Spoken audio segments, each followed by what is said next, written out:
This is Sal, and you are listening to the Falafel House Fantasy Football Podcast on the BS Podcast Network. In a world of ordinary fantasy football podcasts, ordinary guys rise up to bring you extraordinary analysis and entertainment. This is the Falafel House Fantasy Football Podcast with your hosts Kevin Cotillo, Sal Lito, and Stephen Marcus.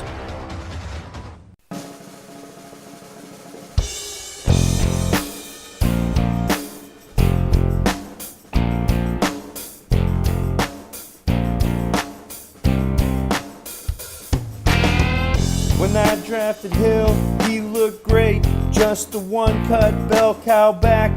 Dude can't catch, ain't worried about that. He'll be the guy in Cincinnati. 9 touchdowns as a rookie, too. Now flash forward to 2017. Gas tanks dry, the lights on E. He's worth less than Tyler Lockett. Jeremy Hill, now I can't believe. Gotta start Jeremy Hill, Jeremy Hill, in the SFB. Rolling with Jeremy Hill. Look at all those mix and shares, so beautiful and new. Good morning, good afternoon, and good evening. Today is Tuesday. It is November 14th, and this is the Falafel House Fantasy Football Podcast. I want to start the show off by asking Steve a question. Steve Marcus, obviously with me again. How are you, Steve? I'm all right. I just have a question for you. Do you think I need to change up the opening? I was thinking about that today, and I had an urge to do it. I've had the urge to do it a couple of times, and just haven't pulled the trigger. Were you scared of something? Yeah, I get torn because what if there's even one listener who really enjoys it? What if there are 70 listeners who would prefer something else? Ooh, that's a good point. All right, so maybe next time I will start to show up a little differently. I asked you because Sal's an asshole and he would have given me I was just going to say, because I'm not response. an asshole. Sal. Well, first things first, asshole. I was going to actually say that you came in all chippery, like you haven't been chipper lately, and then you're like, hey, good morning, good afternoon, everybody. And I was like, wow, Kevin sounds uppity today. This is pretty great. But you had to go and screw it up by calling me an asshole. Well, that doesn't mean I'm in a bad mood. I mean, we're recording early right now. The water must still be warm. Oh, yes. Yes. So we are recording early tonight, which is you guys won't notice the difference except for Kareem, who listens as soon as this podcast is out. So hey, Kareem, how's it going? It's an early night for you, but for the rest of us, we're recording early. Sal has some family obligations to do later this evening, so we're getting things done and out of the way a little bit quicker tonight. And as we're preparing for the show in 5 minutes because we thought we were recording later. It occurred to me that we don't have anything really to talk about because there really wasn't a whole lot of news, which is strange for this late in the season. I mean, we'll get to some of the stuff that went on this week or this past couple of days since we've talked to you last. But really, we can start off by talking about the Carolina Panthers just dismantling the Miami Dolphins 45-21 last night. But outside of that, we're going to struggle for some content. So I have stuff to talk about when we get there. I'm hoping Sal's creative juices will start flowing. What I was going to my juices are flowing all over the place, and you can start out with less. Whoa! I feel like our friend Tony's probably excited right now, but let's calm down here. He is certainly perked up a little bit. We could get into last night's game, but there are a few things I would like to talk about when we're done with that. And go ahead, buddy. Go ahead. Who wants to take the lead on last night's game? All right, let's start it off. I mean, the Carolina Panthers just rolled through the Dolphins. This one wasn't even really very close. It was 17-7 at the half, and then Carolina scores 21 in the third quarter and really puts it away. Cam Newton has a great day, 254 yards passing, 4 touchdowns.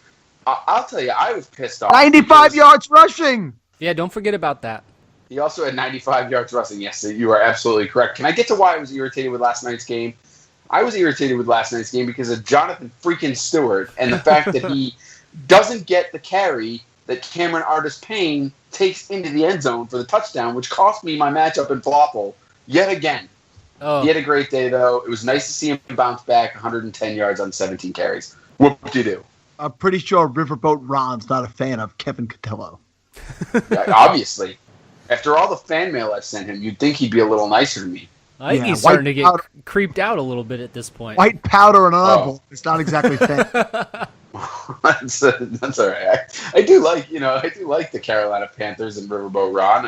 It's one of the few teams I can tolerate in the league. So, like I said, Steve, it was nice to see Jonathan Stewart get off the snide a little bit and have a decent day. The touchdown would have been a lot nicer, but is this a guy that you consider at all startable going forward, or is he just matchup based? Bye week fill-in, you flexing him? What are you doing with Jonathan Stewart going forward?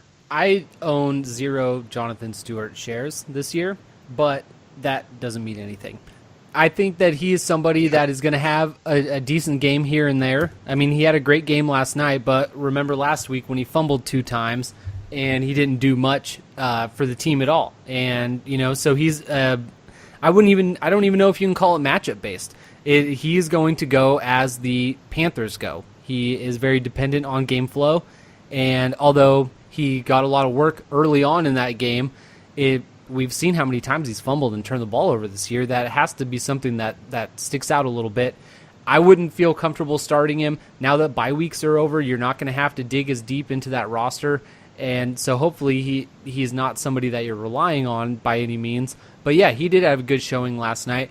What I was more upset about, which is, only a personal reason, is Devin Funchess and his unnecessary second touchdown that he scored, which cost me my game in falafel.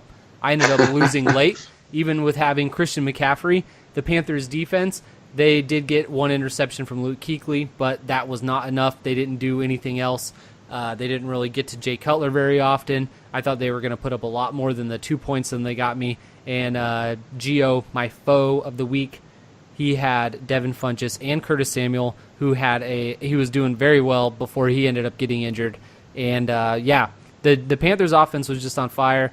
Jarvis Landry gets the garbage time touchdown. He's scored 5 touchdowns this year, which is a career high for him, and he's still got quite a few weeks left of the season, so that's good to see from him.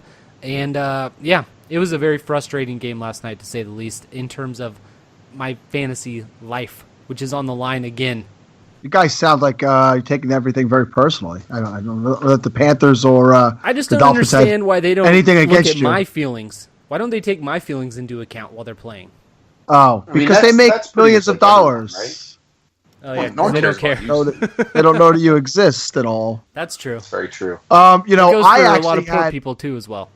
I actually had the player who had the best night out of anybody on my roster last night, and that was Cam Newton. He scored well over 33 points, I believe, for me in falafel. But nonetheless, I could not pull out the victory this week either. So the 3 of us all lost in falafel. But as we've expressed on the other night's show, the wins and losses are far more meaningful at this point for you two guys.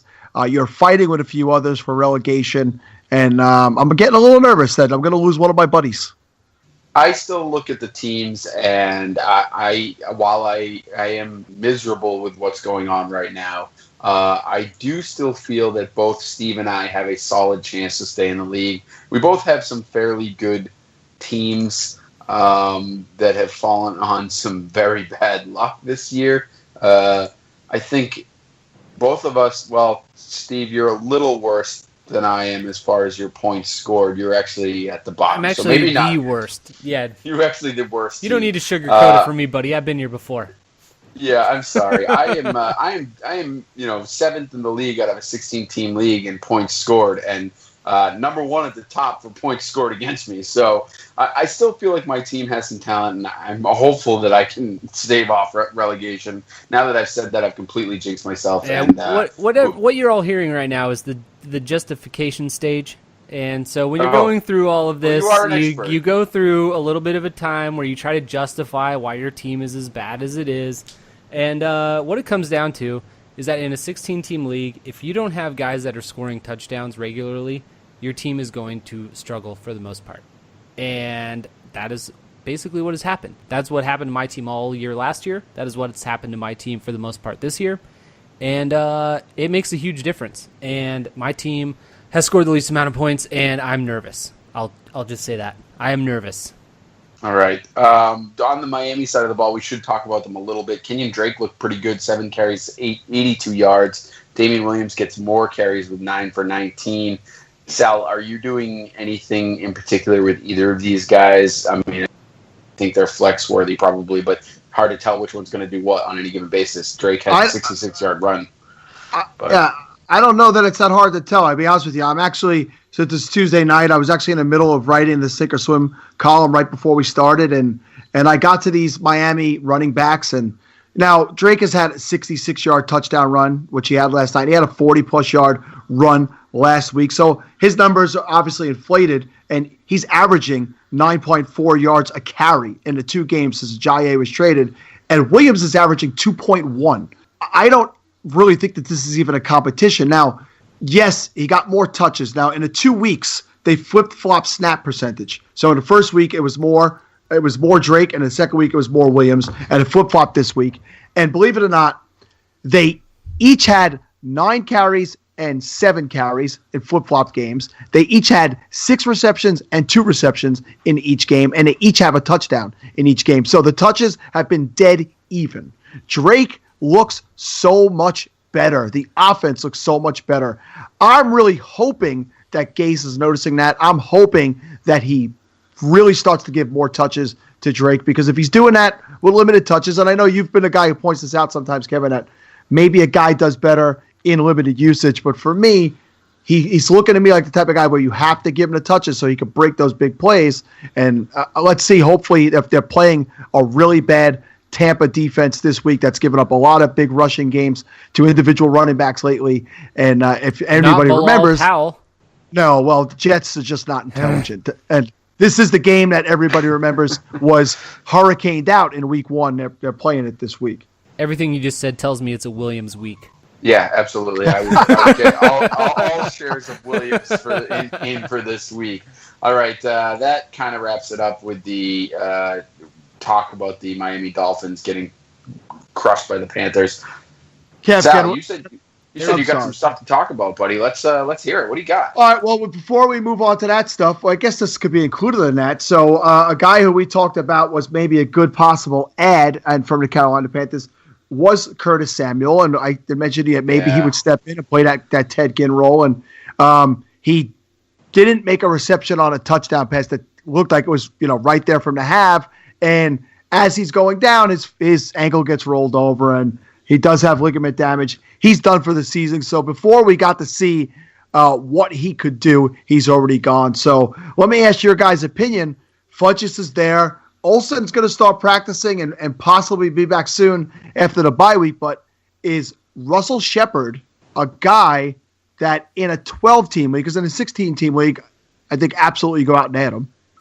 In a 12-team league, is Russell Shepard a guy you could see getting some play now? With those hands? I don't see why not. Oh. Well, those are not the same answer.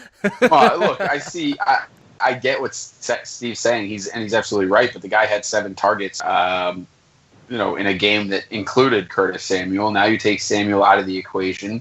You're not going to throw the ball to guys like Brenton Burson or Kalen Clay more often, are you? I don't even know who those guys are. Yeah, not a fan. They had targets. So, I think Ed Dixon kind of stays on the field a little bit more, even with Greg Olsen coming back, because Dixon has shown that he's been a serviceable guy in Olsen's absence. So maybe they run some more 2 tight end sets and things like that. But I think Shepard's going to continue to see some volume. And as we know, in most leagues, volume is key. Now, the key to that is as we get closer to the playoffs and the bye weeks continue to dwindle, I mean, should you really be including him in your lineup? I think you grab him because he's a good bench guy in case something happens and someone gets hurt, but you don't want to be depending on him.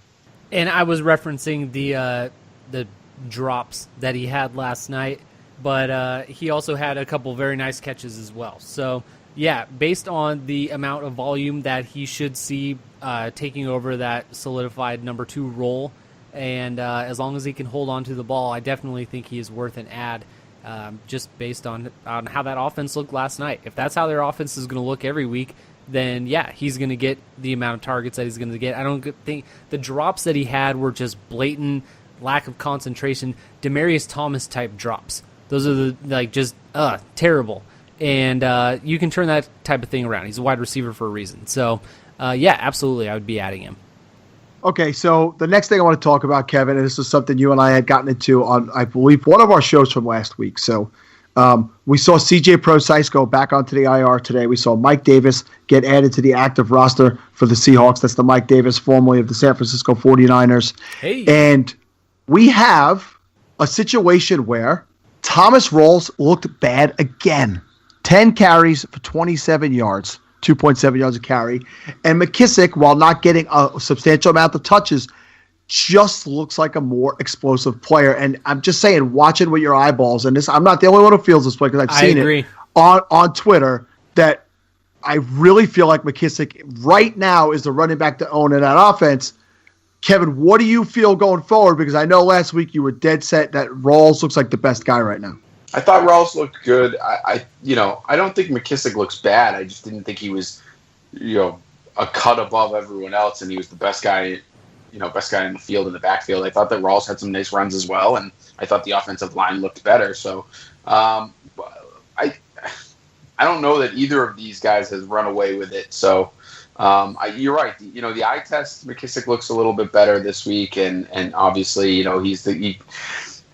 I think in that offense, you're going to have to ride the hot hand, right? Because with Prosise out, Rawls, is hit or miss and then gets injured. Lacey can't stay on the field.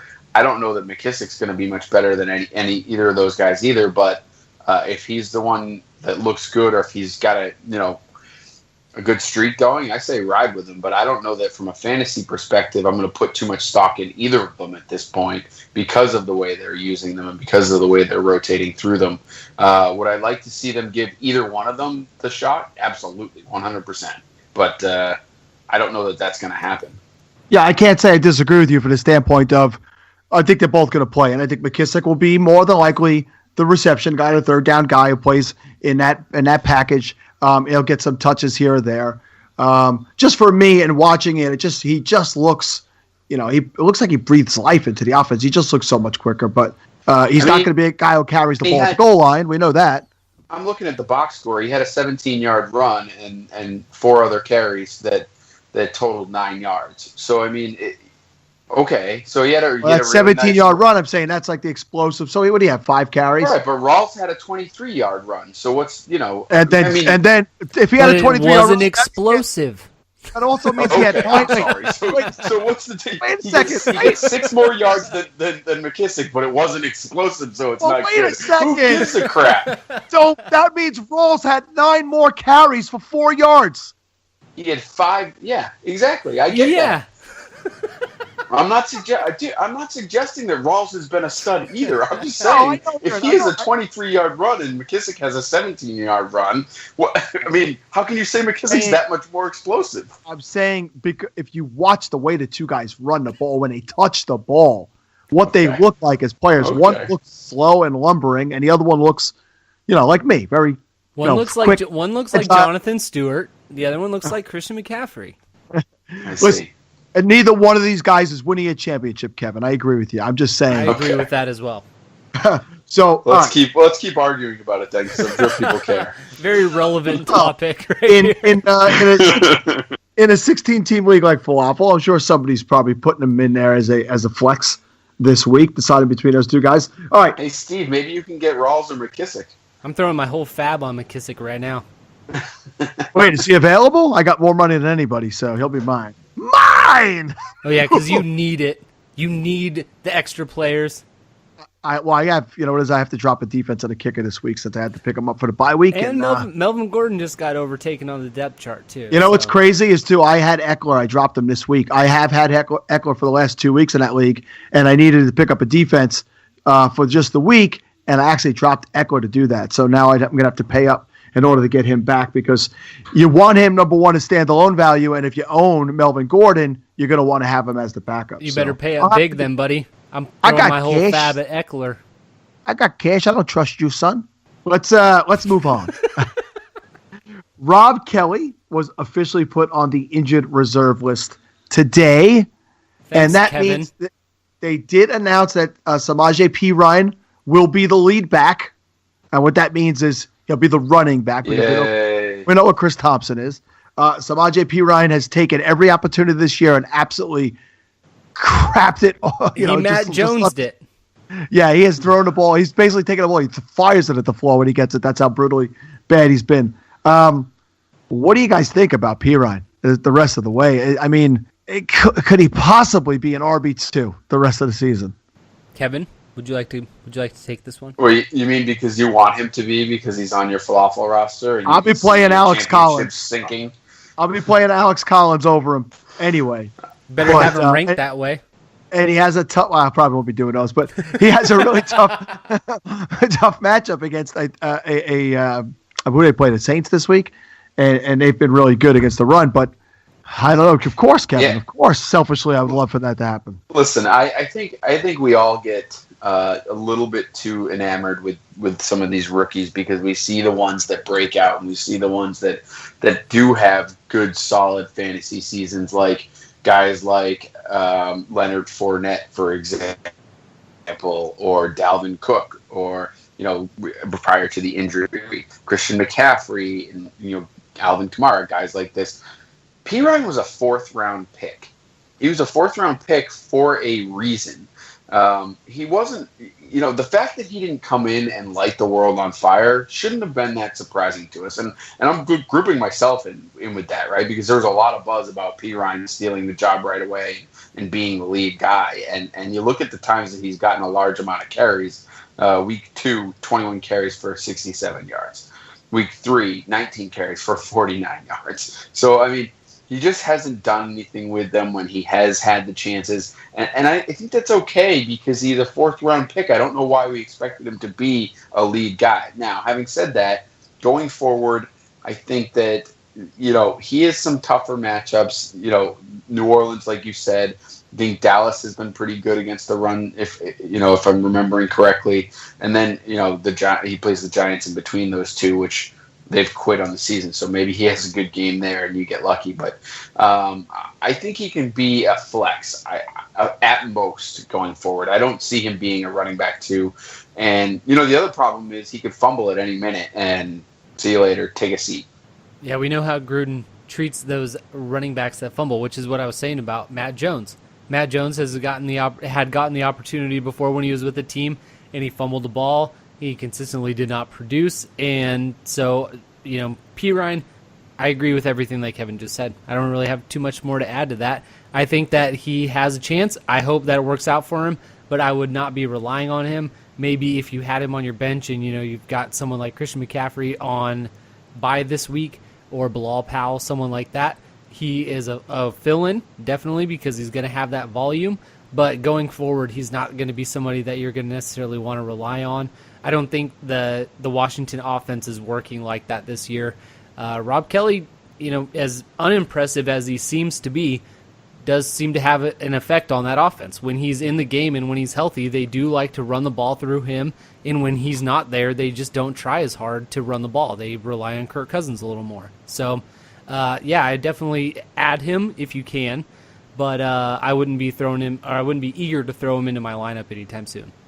I mean, he gets positive yards, Rob Kelly. He gets positive yards and he doesn't fumble. This is really all they want out of their running back. Yeah, just don't screw up. Yeah, and I agree with you, Steve. I think it's an uptick for the pass offense because they'll just really rely on that more. So, all right, let's talk about this. Kevin will have a lot to say about this, and maybe he won't. I don't know, because I don't think anybody can figure out the situation over there. Rex Burkhead, in his last 2 games, has averaged 15. He's actually scored exactly 15.3 PPR points in each of his last 2 games. And, it looks like, why I can't think of his name right now. This is Dion Lewis. Not Dion Lewis. I remember Dion Lewis. James White. James White seems to have now fallen back into the pack. Mike Gillislee, who somebody tried to trade me today, by the way. He was inactive this week.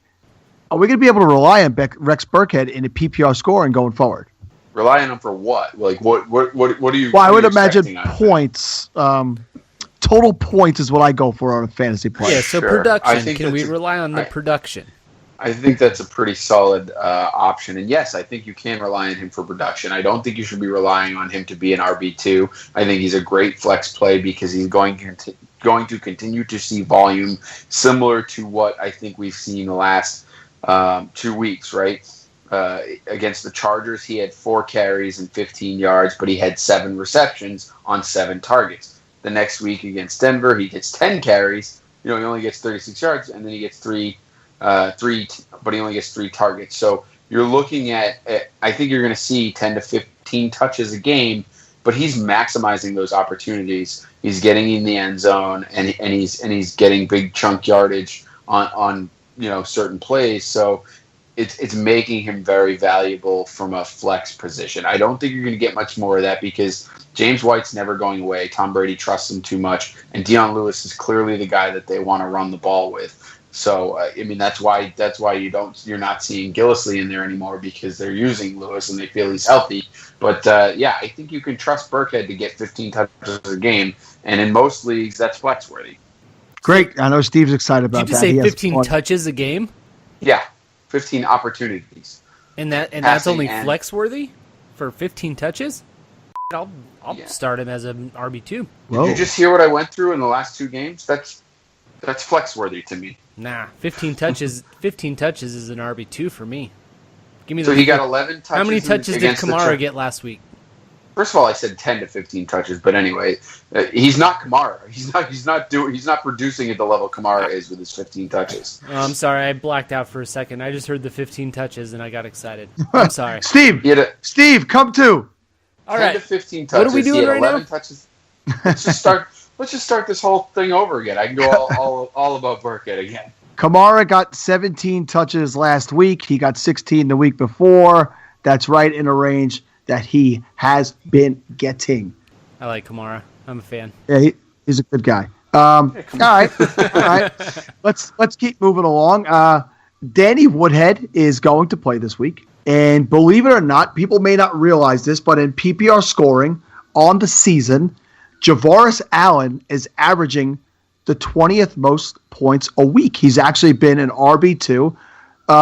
Fairly reliable. He's not a big touchdown scorer, but he's been reliable. He's done enough to screw with the Alex Collins owners, who know that Collins is carrying the ball much better and haven't been able to get him enough touches on a weekly basis. So, Steve, does this bring an end to Javaris Allen's run? Do they instantly put Danny Woodhead back into that role? Do they go slow with Danny Woodhead, knowing that when they were starting to give him a lot of touches, he re-injured the hamstring, or he seems to be more injury prone?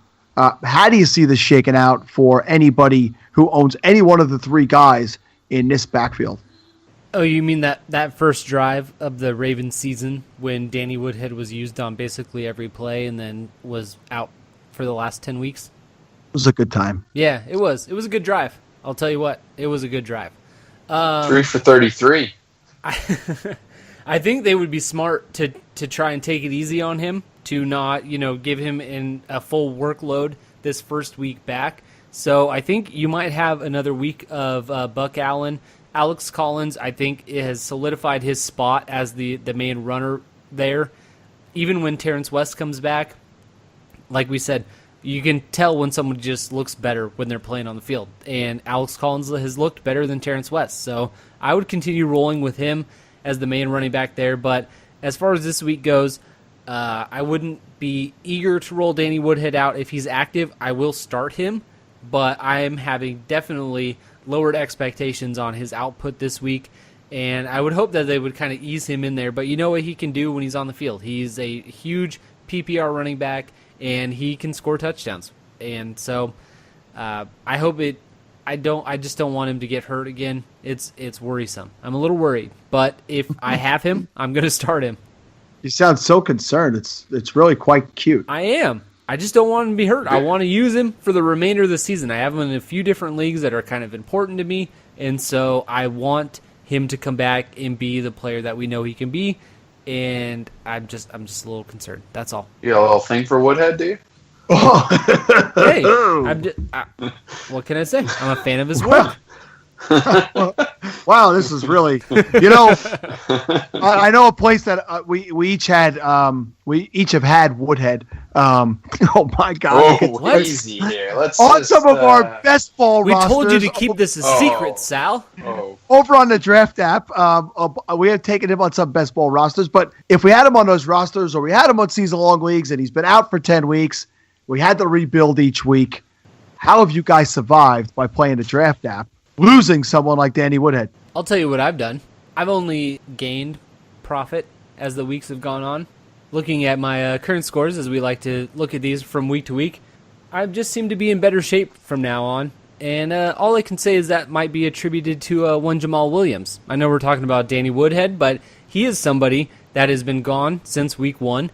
And now that he is coming back into your best ball lineups, that can only be a benefit, as you're only going to capitalize on the best of his weeks. So I'm looking forward to it. I'm glad that he's back. I was going to say best ball is the best spot to have a Danny Woodhead type because he's never drafted very high, and you just get the best of the games that he's active because we know he likes to get injured from time to time. So, yeah, I'm liking it. I'm happy that he's coming back, and I'm happy that I don't have to decide whether or not I'm going to start him. yeah, that is a fun thing about the best balls. I prefer the fact that we're in season, that we can play new drafts every week, which is kind of what I was going with there. But you can continue talking about how are your winnings, Steve? I just said they're better. Better. They're but better. You still haven't won. Because at the beginning of the season, you told us that you won every single draft that you did. All right. I'm in 30 drafts right now. I'm not winning them all. All right? I got some news to break for you guys. I know I'm winning at least one of those. Not by much. Not by much. You have no quarterback. I'm killing you. All right. Maybe that one.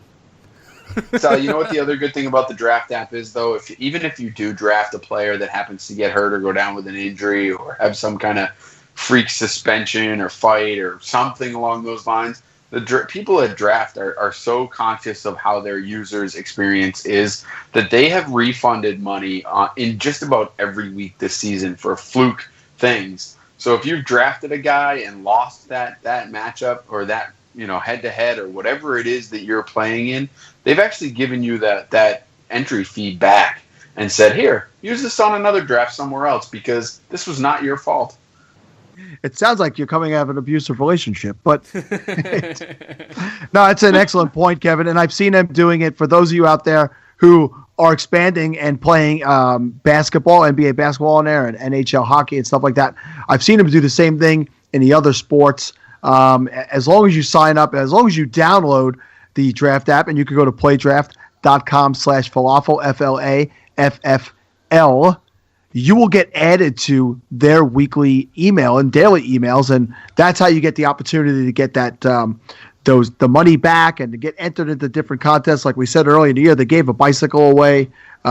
They could probably go get Juju Smith-Schuster's actual bicycle now because he did pass his road test and he does drive now. So that might even be available. That'd be a super cool prize. But yeah, I mean, what more can you say about the draft app? It has helped everyone whose season-long leagues have just been a dud. Just make the time go by so much easier. I mean, like a guy like Tony, who really he stinks at fantasy football, and he's had just a terrible. How can you say this to season. him? You know he is in a fragile state. These words may be a tipping point. But here's the beauty of it. Tony comes into our chat on a daily basis and talks about how he beats somebody in falafel every week on the draft app. So this is exactly the person that we're talking to, a guy like Tony who every week is quitting fantasy football. Every single week is winning money on a weekly basis on the draft app. And I'm pretty sure it's keeping his entire family together at this point. So to the people at Draft App, thank you so much for keeping the Reimer family happy and healthy and safe because he's a lunatic. Let's just be honest. Man, you shouldn't give out people's names on podcast. That's not cool. Yeah, I'm going to have to bleep that out. I'm going to bleep that out. It's also Get out of here. Everybody knows who he is. He writes for our website. His name is on there, for God. Stop it. It's somewhere between the draft app and the Sal's bodily fluids that are keeping him insane right now. So, between my juices and my bodily fluids, what the hell is going on in this podcast? All right. Yeah, definitely get to playdraft.com/falafel and get in the game. They will give you a free entry into a tournament if you deposit at least $10 using the promo code falafel if you're on the app, or playdraft.com/falafel. So get there. Let's move along, guys. I have something to ask you, Sal, because I know this is a guy that you've talked about a couple of times, and I think we talked about him previously. D.D. Westbrook, the wide receiver for the Jaguars, appears to be coming back this week. And it sounds like they're expecting him to be a big part of the game plan in Jacksonville. I'm curious, do you have high hopes for this guy? Are you going to put him in a lineup this week, or is this someone you just kind of have your eye on and you're going to wait and see? Yeah, I definitely have my eye on him. And 2 weeks ago, we had actually heard that they were going to bring him back, and then he was a scratch in that game, and he was a late scratch again last week where we thought he was going to come back. But now with other injuries that have gone on there, and wide receivers going to be missing time, there's definitely room for him to come in. He's an exciting player, but we haven't seen anything from him in the NFL yet. I mean, they are going up against the Browns. The Browns haven't been atrocious on defense, but I can't see me getting him into a lineup his first week playing. So I'm gonna add him if I have room, and I have done that already in a couple of leagues where I had deep benches and I had space to add it to my roster. So I do own him, but it's a wait and see for me. And Marquise Lee has been the best wide receiver there, especially in recent weeks, and I hope that continues since I own him in plenty of places as well. Yes. Yeah, I mean, with Allen. Go ahead. I was just going to say, Marquise Lee, if you were doing a app draft this week, is a sneaky pickup because Allen Hurns, I believe, is going to end up missing this game. Westbrook is going to be active, but Marquise Lee has shown a propensity to be a favorite target of Blake Bortles, so I think he would be a sneaky pickup. Not a lot of people think of that guy, so that's all. Agreed. If you are in very deep leagues or you are in a place, where you are struggling, Keelan Cole is another guy that I'd keep an eye on as well. He's been playing with the team all year. He's only started 2 games this year. He has 34 targets on the season, but with Hurns down, he's a guy that could see a little bit more action as well. So, again, anytime you're going up against the Browns, you want to see if you can find a way to get those guys in there. Sal, what else is on your list for the day? Do you have anything else? Yeah, I'm going to ask Steve a question here, and I'm going to get Kevin all pissed off. So let me go over a couple of wide receivers that are averaging. Their point totals are either 51 or lower for the season. We're getting late into the season. It's time to start making some moves on your rosters to adjust for the playoffs.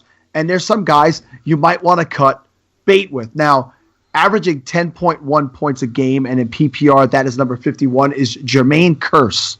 Steve, a guy who looked really good this week in the Indianapolis Colts offense was Chester Rogers.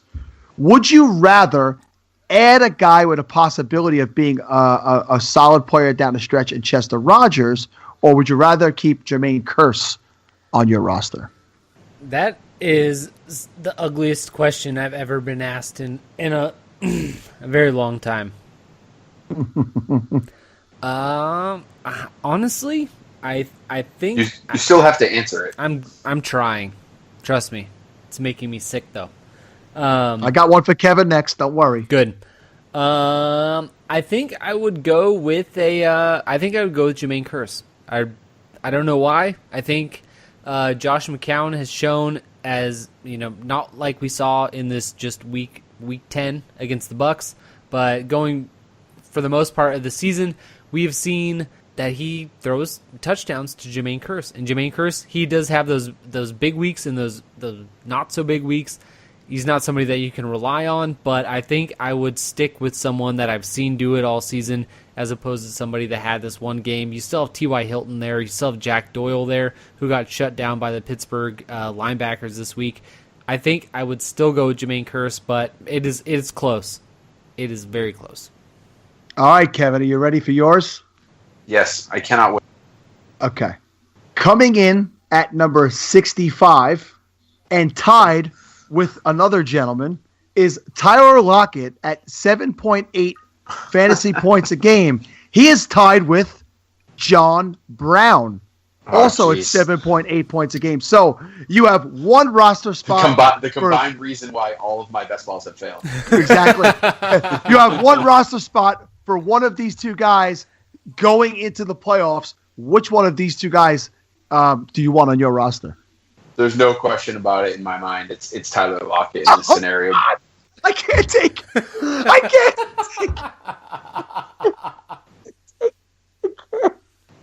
You just talked about, first of all, you just talked about how they have the exact same numbers, and going into the playoffs, how can you make a case for John Brown over Tyler Lockett? Because he's a better NFL wide receiver. That may be absolutely true, but Drew Stanton is not a better NFL player than Russell Wilson, and the Arizona Cardinals offense is terrible compared to the Seattle Be Seahawks careful. offense. Drew Stanton may be on a swim list this week, so just be careful. That would be great. That'll be the part that I edit out then, because there's no way anyone should be recommending Drew Stanton. Listen, it's just a product of the offense. My hope is that unless you're in a deep league, you're really not depending on either of these. But John Brown, this year, he's not going to match or have the upside that Tyler Lockett does, because we've seen Tyler Lockett have big games. John Brown hasn't had a big game all year, and that included when Carson Palmer was playing. With Drew Stanton, his ability is to have a big game is much less than Tyler Lockett. And I'm curious. I can see that you're laughing at that you were laughing at me. I'm curious if Steve actually agrees with me there. I think that Paul Richardson has taken over the Tyler Lockett role. And so because I think John Brown is going to get a little more opportunity, I would probably stick with him over Tyler Lockett. But I wouldn't be relying on either of these guys right now because of Tyler Lockett. Well, that's not the question, though. Yeah, I'm not asking you to rely on him. I'm just asking you to fill out your bench. If I was taking one roster spot, I would take John Brown. I would take John Brown over Tyler Lockett. You guys are crazy. If it was John Brown over Paul Richardson, I think it's a little closer. But I think I would take John Brown. I do. By the way, Tyler Lockett has more targets on the season than Paul Richardson. So Richardson's doing more with the star. Go ahead. Has more catches on the season than Richardson. Touchdowns. And it's all about the touchdowns, which I think we all in fantasy football know that you can't be touchdown dependent in this league. Oh, yes, you can. Have you ever heard of Latavius Tomlinson? Okay. Anyway, I'm just kidding. Okay. I got a difference in talent. I got one more for each of you guys. All right, Steve. I don't want it. Two wide receivers who play for the same team. And both of them have been good lately. Maybe not in the most recent game, but in recent games. For the Dallas Cowboys, Terrence Williams or Cole Beasley. We are talking PPR. Which one of those two guys? Now, Beasley comes in at 71, averaging 7.4 points, and Williams is at 68, averaging 7.5 points. Which one of those two guys are you filling out your roster with? Going into the playoffs, you're going to maybe end up with an injury. Which guy are you going to be most happy to be able to pull off of your bench? I would be leaning the Cole Beasley route there. Consistency, I prefer. And I think that Williams does have those games where he goes off and gets a lot of catches. He gets a big catch for a touchdown or something like that. And just Beasley seems to be a little more consistent. I know a lot of his point value did come from his 2-touchdown game a couple weeks ago, but I think I would go with Cole Beasley there. But I'm not wanting to start either one of them, especially after how Dallas looked last week. All right, last one, Kevin. Coming in at number 64, averaging 8.1 points a game in PPR is Travis Benjamin. Down at 76, averaging 7 points a game is Martavis Bryant. We've spoke about how Juju has passed him up, and he looks to be the better player. Going into the playoffs, would you rather the high upside of the possibility of Bryant regaining his form, or would you go with Travis Benjamin, who we've seen in recent weeks really turn on the Jets and make some big plays in a lot of different ways, kick returns and catching the ball? That's a tough question. That's what we do here in the Falafel House. Yeah, you know what? I guess you're going to laugh at me again, but I'm going to stick with Martavis Bryant in this one. I just think that the offense is better, and I think that there's a better chance of him blowing up than there is Benjamin. I mean, I think Travis Benjamin's had a couple of nice games. Saw against New England, nine targets, 5 catches, 64 yards, and a touchdown. He had a touchdown against Denver as well. But those are two defenses that have seen, while New England's played better and Denver's played worse, they've been suspect here and there. So, and then last week, I mean, obviously it's the Jaguars, so you take that for what it's worth. But 3 targets, 0 catches. So, and that's not the first time he's done that this year. I think Bryant. I think the game that Bryant missed kind of puts a little bit more, or put a little fire, not necessarily fire under him. I guess I shouldn't say that, but I don't know. I think that they'll get back on track a little bit more here with him. I think Juju's still the second option there for sure, but I don't know that that's something that will, that makes Bryant completely irrelevant. So I think that offense, I think it could sustain him. Bryant being more valuable than Benjamin on a regular basis.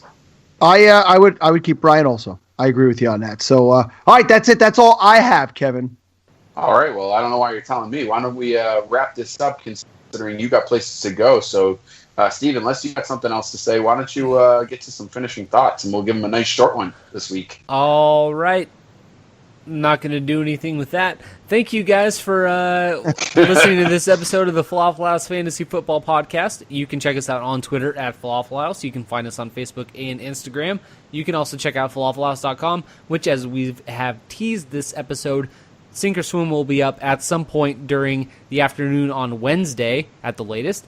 And, go and check that out. And then, of course, our rankings on Thursday. And that's all I got. Sal. 2 things I want to point out. One, a sad story came out a little while ago about Marquise Goodwin losing a baby. His wife was pregnant, and you could check that story out. It's something that was sad, and he released a statement about it. And to our good friend Corey Grummett, who is a loyal falafel guy in the falafel leagues, whose wife was suffering from some chest pains and shortness of breathing this week and had to be rushed to the emergency room last night. Everybody say a big prayer for her. And also, if I could find it, here it is. So we have we do a lot of group chats for fantasy football, and what a surprise! And we're stealing my. Well, then I'll tell you. Then I'll tell you what. I apologize, and it's such a great final thought, Kevin.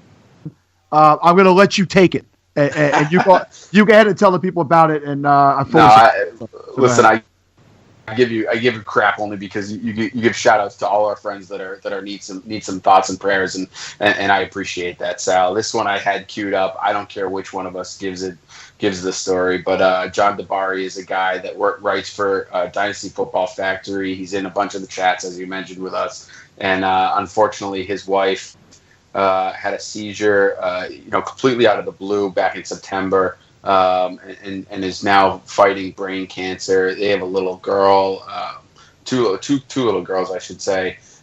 Just a horrible story. Definitely want to get the word out to try and help them out. They have a GoFundMe going right now, trying to raise some money to pay for the medical bills and really help her fight this. You can check that out. It's www.gofundme.com/Help Nikki Fight. That's NIKKI for Nikki. So Help Nikki Fight. You can probably check that out on John Dabari's Twitter page. It's at Dabari22. And we'll pin that to the top of ours as well. We will definitely pin that to ours as well. So definitely there. I've been telling you guys all year, try to add some kind of charity to your fantasy football experience, and this is a great way to do it. Take a league fee, take something, and donate it to this cause, because it's a guy who's in the fantasy football industry. He's working hard to try and help you guys win your leagues, and there's just no better cause than trying to help these people like this out. So get out there and do it. And Sal, you're a great guy for mentioning all this stuff. So hey, listen, man, we all have family, we all have children. Whatever the case is, you're somebody's son, you have mothers, parents, brothers, sisters, and life happens. But if we could all chip in and help when there's an opportunity to help and you have something to give it, because you never know when you're going to be in that situation and you're going to need to turn to other people for help. So I just do that because I would always hope that when I'm in need, people will be there as well. Agreed, 100%. 100%. All right, we will be back with you on Thursday. We will be short one person. I'm not going to tell you which one, but it's Sal. Bye, So Sal. it'll be a good show. What happened? You got fired. Sorry, buddy. Hey, guess what? This will be your No last one's going to episode. listen now. That's fine. It's okay, Steve. You and I can enjoy our a nice, quiet podcast. So, all right, that's it. We will be back with you Thursday. Until then, Steve, hit the button.